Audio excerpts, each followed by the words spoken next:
We're still following a major manhunt in Placer County tonight for an escaped inmate named Eric Abril. Abril is described as a 6-foot-tall white man with brown hair. He weighs 175 pounds and was last seen wearing orange pants and no shirt. The Placer County Sheriff's Office says Abril has a tattoo on his left shoulder of what appears to be ocean waves and bamboo. Police say that he escaped from the Sutter Roseville Medical Center shortly after 3 a.m. He was last spotted on security cameras just a few miles away in Rocklin. ABC 10 has been following this story since it broke before 7 a.m. And our Garshpal Sangha is in Roseville tonight. He's been following this for nearly 10 hours now, following this major manhunt. Garshpal, have we learned anything new since we last checked in with you at 6:30? Luke and Alicia, it's been a very long and busy day for law enforcement officers, and they tell us one thing's been consistent today. They've received tips, they've checked out those tips, and so far all of those tips have been false alarms. So they're just going around trying to see if they can find Eric Abril, but so far no luck. But officers have been driving up and down Roseville and Rocklin to try to find him.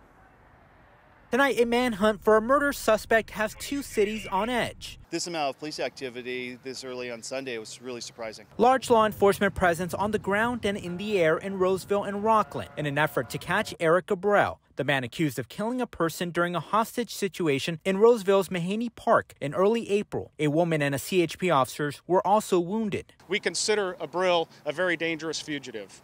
We have over 200 law enforcement officers on scene right now helping us in this search. Abril was last seen on doorbell camera video in this Rocklin neighborhood around 3 Sunday morning. Neighbors called 911. Within a couple minutes, they called me and said, vacate your premises, because they had a SWAT team, Rocklin PD, Roseville PD. Everyone was here. Abril was in Doug McCrossan's yard, creeping around. Moments before, he escaped Sutter Roseville Medical Center after he was admitted Thursday, July 6th because of a medical condition. Abril has been under a 24-hour guard since arriving at the hospital. Authorities have been following tips all day Sunday. This evening, officers thought they had found Abril near Miners Ravine Trail, but the person in question was not him. Even as the manhunt continues, many holding on to hope it will end soon. But the amount of police presence really makes you feel good.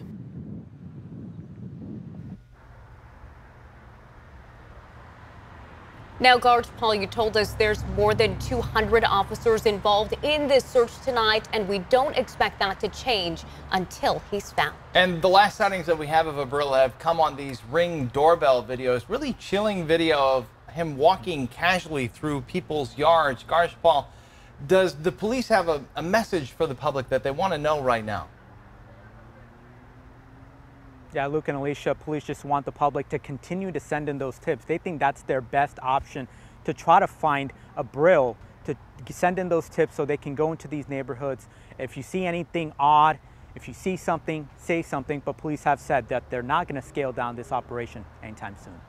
All right, a lot going on at once. The situation we will continue to keep our eyes on. Thank you, Garshpal, for your reporting tonight live for us in Roseville out there. We'll continue to check back in with you in just a few moments. And one of the biggest questions that investigators have right now is how something like this could happen.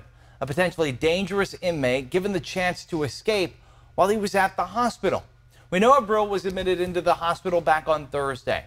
Earlier today, ABC 10 looked into the Placer County Sheriff's Office's policy on how an inmate needs to be supervised when they're not at prison. And what we found out is that it's a case-by-case basis. The Placer County Sheriff's Office wasn't able to answer our questions about the policy either. I know there's a lot of questions surrounding this case, specifically surrounding the circumstances regarding the escape. Quite frankly, I have a lot of questions as well. I can assure the community that when the time is right, there will be a thorough investigation into how this was able to occur and whether there were any policy violations. And we'll continue to ask questions about this until we're able to get you some answers. The suspect, Eric Abril, is accused of being involved in a hostage situation that turned deadly and a shootout with police that happened back in April. ABC 10 recently obtained video from body-worn cameras and audio detailing the moments leading up to Abril's arrest, including the moments officers fired their weapons. Take a look. 1, 2, 3 shots fired. A Roseville park turned into the site of a standoff and hostage situation turned deadly 3 months ago. It all started on the afternoon of April 6th. The CHP was trying to find Eric Abril to serve a warrant in connection with a freeway shooting.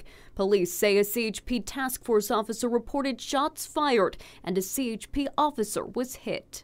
Officer down. CHP officer is hit. Engine 5 is taking him to RFD 5.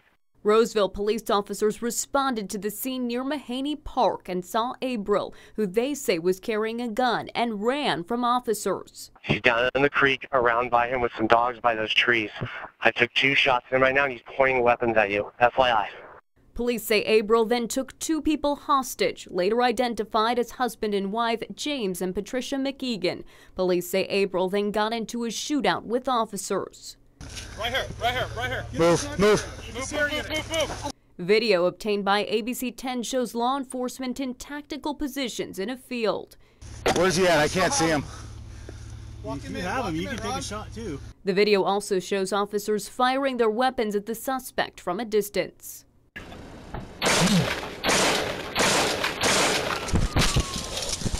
123 shots fired. Abril allegedly shot the 2 hostages, killing James and injuring his wife before he was taken into custody. In the days that followed, community members and neighbors mourning the loss of James McEgan. It shouldn't have happened to them. I mean, these are the most wonderful people you could ever meet. Recently released video shows officers mobilized a drone to help capture the suspect. Court documents show Abril was wearing body armor and used a 10mm handgun at the time. Abril faced a judge for the first time back in April. ABC 10 going into the courtroom where Abril appeared emotionless before the judge. He faces several charges. An attempted murder on a police officer.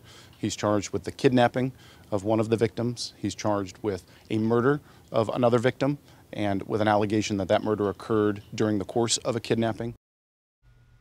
Now, that was the video released by Roseville PD. Roseville police only releasing footage of the incident involving their officers as required by law. None of the CHP officers, they say, were wearing body-worn cameras until upon initial contact with the suspect. We know you at home might be wondering a little bit about why there were only certain instances shown in that body-worn camera, and that's how Roseville PD responded. To recap this breaking news, right now authorities are searching for an inmate who escaped custody at Sutter Roseville Medical Center. He was able to leave the hospital at around 3 this morning wearing orange pants and no shirt. He was last seen around 3:40 a.m. in the area of Rainier Court in Rocklin. Abril is described as a 6-foot-tall white man with brown hair. He weighs 175 pounds. If you see him, call 911 immediately. And we're going to be following this search as long as it goes on. You can get the ABC 10 app on your phone to get up to date on this story and much more. We'll have the latest on our website as well, abc10.com.